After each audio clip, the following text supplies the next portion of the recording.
এক গ্রামে ছিল দুই চাষি, গোপাল আর ভোপাল। গোপাল ছিল বুদ্ধিমান, পড়ালেখা জানতো, সময়মতো চাষ করত।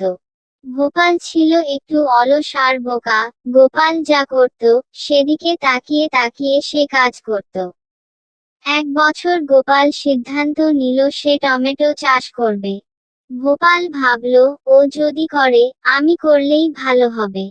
কিন্তু গোপাল কিনলো ভালো মানের বীজ, জমি চাষ করলো, সার দিল, নিয়মিত পানি দিল।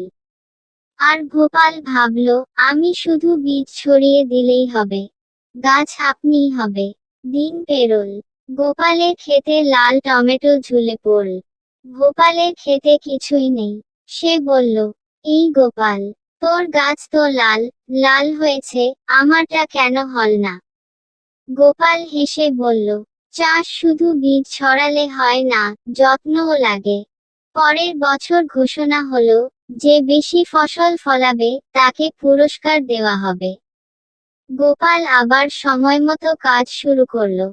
ভোপাল এবার ঠিক করলো, সে গোপালের ঠিক পাশে বসেই গাছ কপি করবে। কিন্তু এইবার গোপাল একটা চালাকি করলো। সে সকালবেলা খেতে কাজ করত, আর ভোপালের আসার আগেই গাছ ঢেকে রাখত।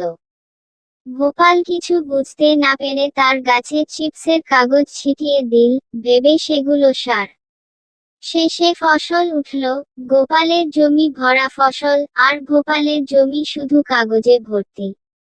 গ্রামের সবাই হাসল। ভোপাল বলল, এবার বুঝেছি, কপি করলে নয়, বুঝে করলে ফসল হয়।